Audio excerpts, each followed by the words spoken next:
We have Matt Hancock, head of Burton Albion Community Trust here. First of all, congratulations, Matt, on your new role following the departure of Andy Taylor to Aston Villa.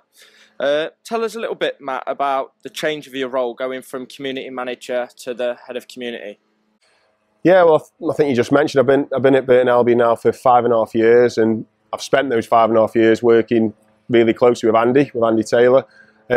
So the step up, first of all, is really testament to all the work that he's put in both myself and the trust, and I feel like I'm in a really strong position to take the trust forward. The head of community role, so Andy's been doing that for the last, well, he's been in that role for, well, was in the role for 7 years, and the work that he's done previously has really set the trust up to be in a position that I'm, quite excited about.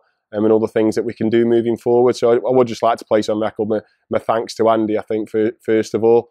In terms of the change to my role, so I've already alluded to, I've worked closely with Andy for the last 5.5 years. And in terms of the business, I'm really quite comfortable and confident in what we deliver, what we set out to do, and the work that goes alongside it. I guess the biggest change for me will now be ultimate accountability. So yes, we've got a board of trustees, but the decisions will start to, fall on my head, and I'll make or break some of the things that we'll be doing as a trust. And that's I'd say the biggest change to my role. And then further in that, it's then the relationship with the football club.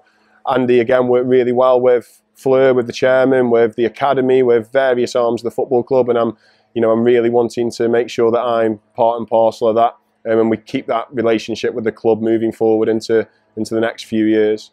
So going forward, looking at the future of the trust, obviously with the new 3G over there and the new building, what are you looking forward to?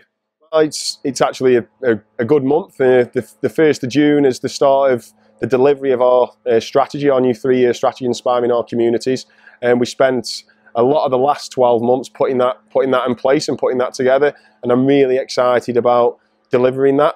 We've done a lot of work with the staff. We've got some fantastic staff, a great workforce already in place, and they've been part and parcel of every decision that we've made, and they will continue to be part and parcel of every decision that we make here at the Trust. I'm a big believer you're only as good as your worst member of staff. So the development of the staff and the things that we're doing with them will ultimately give us success, and I'm hoping that will be a real part of us moving forward. The facility, so the facility should be operational in terms of the ground floor and open to the community over the next couple of months, and then we're hoping to obviously further develop that in terms of the first floor, ready for sort of September, October time this coming year, and that's just given us an extra dimension to the work that we can do. So having a facility on site here at a football club, it's quite unique, and we've already seen. So it's half term currently, and we've already seen the last few days we've got a couple of 100 kids all playing football, playing activities, doing things on the facility, and what an inspirational facility we have got to do that.